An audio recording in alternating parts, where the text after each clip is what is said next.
নমস্কার বন্ধুরা, ঝুনুস কিচেনে সবাইকে স্বাগত জানিয়ে আজকে কম সময়ে ভোলে বাবার প্রিয় মিষ্টান্ন মানে পায়েস তৈরি করে ফেলেছি রসগোল্লা দিয়ে।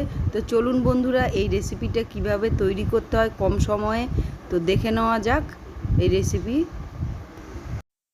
সবার প্রথমে দেখতে পাচ্ছেন আমি রসগোল্লা বাজার থেকে কিনে এনেছি। তবে আমার চ্যানেলে রসগোল্লার রেসিপিটা আগে দেখিয়েছি, আপনারা বানিয়েও নিতে পারেন। লাগছে দুধ, চিনি আর কাজু বাদাম, কিশমিশ আর একটু গুঁড়ো দুধ। সবার প্রথমে এখানে হাফ লিটার দুধ আছে। এই দুধটাকে আমি একটা হাঁড়ির মধ্যে ঢেলে নিচ্ছি। ছোট যে কোনো পাত্রে আপনারা ইউজ করতে পারেন। এবারে এই দুধটাকে আমি গরম করে নেব সুন্দর করে। দেখুন নাড়াচাড়া দিয়ে নিচ্ছি।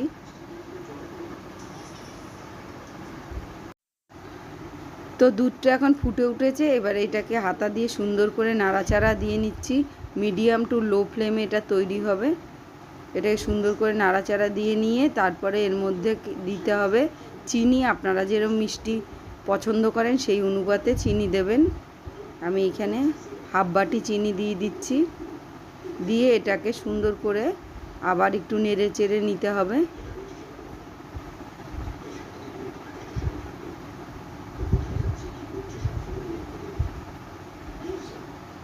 এখানে আমি দিয়ে দিচ্ছি গুঁড়ো দুধ মানে মিল্ক পাউডার।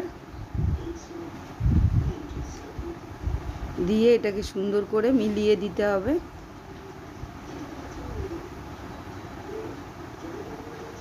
এর মধ্যে ছোট দুটো এলাচ দিয়ে দিলাম, সুন্দর গন্ধ হবে। আপনারা এলাচের গন্ধ না ভালো লাগলে স্কিপ করতে পারেন। এর বদলে আপনারা তেজপাতাও দিতে পারেন। এবারে আমি রসগোল্লাগুলো দিয়ে দিচ্ছি এর মধ্যে।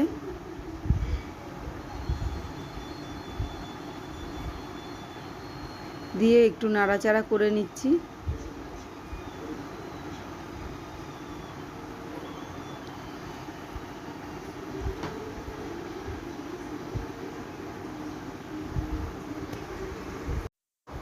তো এর মধ্যে দিয়ে দিচ্ছি কাজু বাদাম আর কিশমিশ।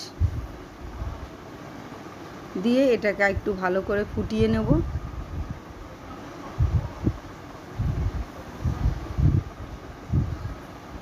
তো এখন আমাদের রসগোল্লার পায়েস তৈরি হয়ে গেছে। এবারে এটাকে আমি নামিয়ে নেব।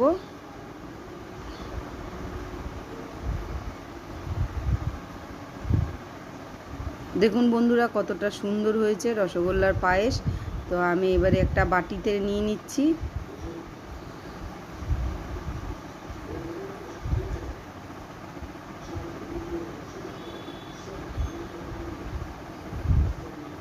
এই পায়েস তৈরি করতে খুব সহজ এবং কম সময়ে আর দুর্দান্ত লাগবে খেতে, অসাধারণ। আপনারা একবার ট্রাই করতে পারেন অবশ্যই এই রেসিপিটা।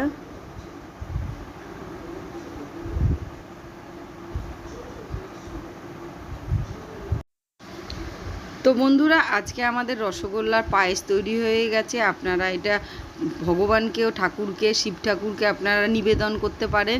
যদি এই রেসিপিটা ভালো লাগে অবশ্যই চ্যানেলটাকে সাবস্ক্রাইব করবেন, একটা লাইক দেবেন এবং কমেন্টে অবশ্যই জানাবেন কেমন হয়েছে রেসিপিটা। বন্ধুরা আজকের মতো এতটাই। সুস্থ থাকবেন, ভালো থাকবেন। আবার রেসিপি নিয়ে চলে আসবো। ততক্ষণ বন্ধুরা বাই বাই।